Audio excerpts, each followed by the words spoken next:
Vamos a estar tocando el tema de proceso ejecutivo en la vía civil. Si tú tienes alguna pregunta, cuestionante, te reiteramos una vez más el número de WhatsApp que tenemos habilitado en el programa, es el 767-99-676. Puedes escanear inclusive el código QR porque en estos momentos ya nos acompaña el doctor Luis Gustavo Arancibia. Doctor, buenas tardes.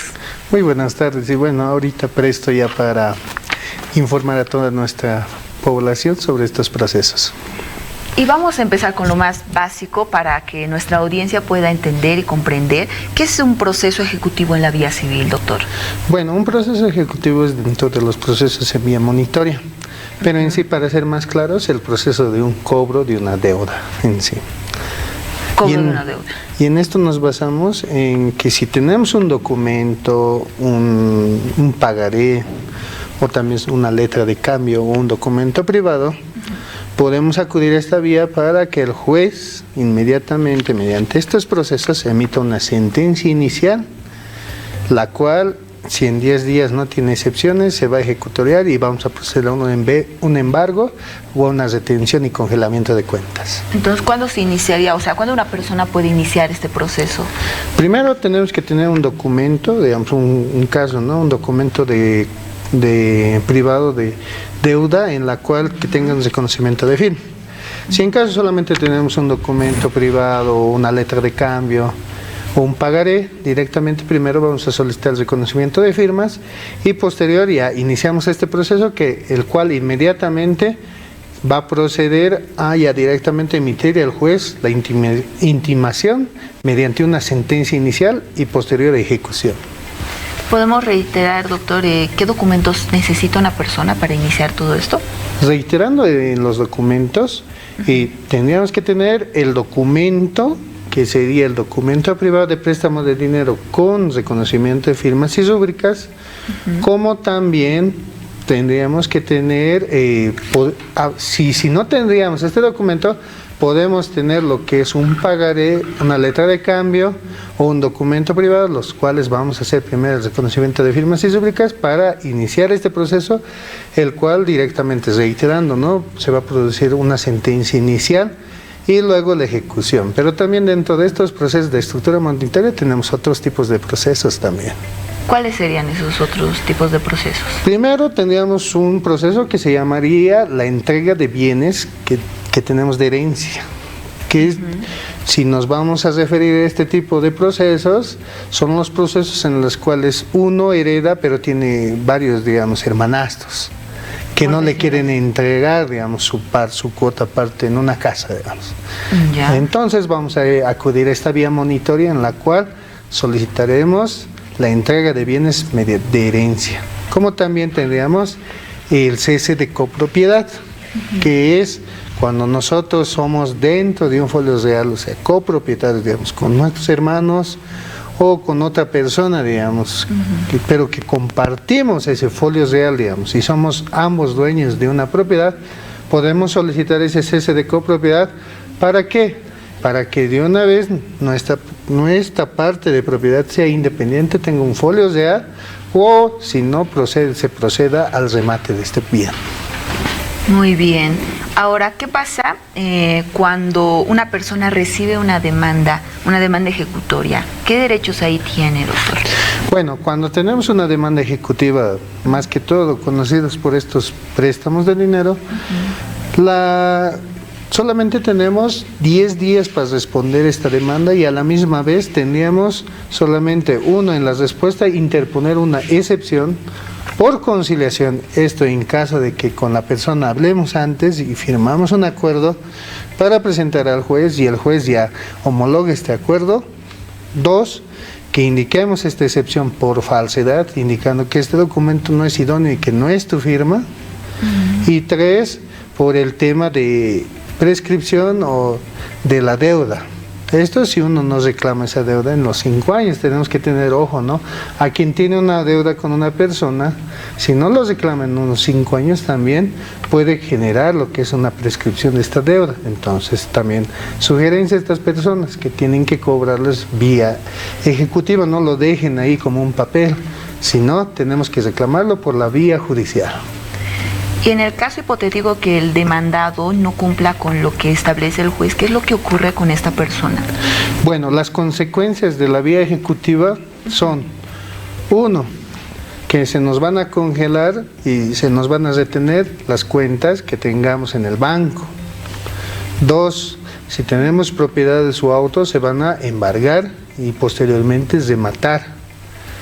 Y tres, también dentro de acciones también se puede acudir para que igual embargar estas acciones dentro de sociedades. Y doctor, ¿es posible llegar tal vez a un acuerdo entre las partes para no proceder con esto o no? Bueno, en nuestro Código Procesal Civil, Ley 439, claramente también nos indican que hay una conciliación que puede ser extrajudicial o dentro del proceso. Podemos hacerlo entre las dos personas que tenemos este pleito y colocar nuestros acuerdos y presentarlo ante el juez. Pero también nosotros, sin iniciar el proceso, podemos quedar en eso. Pero si estamos dentro del proceso, también podemos hacerlo y solicitar al juez una conciliación, ambas partes. Pero también si tenemos una sentencia donde ya nos han ejecutado, también podemos acudir a la vía de la conciliación, en la cual si nos comprometemos y quedamos con esta persona, ¿no?, a la que le debemos, quedemos en un plazo y solicitemos una suspensión de estos embargos para que no se llegue a un remate, sí también se puede hacer, porque la ley igual permite que aunque tengamos una sentencia, puede ser modificada, pero con una conciliación voluntaria, claro que la cual va a ser homologada ante el juez también. Ah, ya. Doctor, y en base a su experiencia que ha tenido, ¿cuáles serían los errores más comunes que hacen las personas o que cometen las personas al momento de tal vez firmar un acuerdo, un documento en realidad, para después dar un proceso ejecutivo? Bueno, la primera recomendación sobre el tema de préstamos de dinero, que es nuestro fin del día de hoy. Bueno, el primer consejo que les voy a decir es que no presten a veces el dinero, porque hay veces nos genera este tipo de problemas. Esto en el sentido que tenemos que gastar ante un juez, tenemos que pagar los recaudos y hacer notificación que van a erogar gastos. Otro error es prestar, pero sin hacerlo con un reconocimiento de firmas. Si ustedes están prestando el dinero, tienen que exigir, antes de dar este dinero, que se haga mediante un contrato con el debido reconocimiento de firmas y rúbricas, que el deudor tiene que pagar. Como ustedes son los prestamistas, quien tiene que cubrir esos gastos es el deudor. Y ustedes tienen que exigir este pago, ¿para qué? Para que se tenga todas las formalidades e inmediatamente se cumpla esta ejecución. Y la mejor recomendación que puedo dar es que si prestan dinero, háganlo con una garantía hipotecaria, que sí se puede hacer. Se puede colocar como hipoteca una casa, un auto, pero que esté registrado al nombre del deudor, porque con un documento privado que esté registrado el auto no se puede.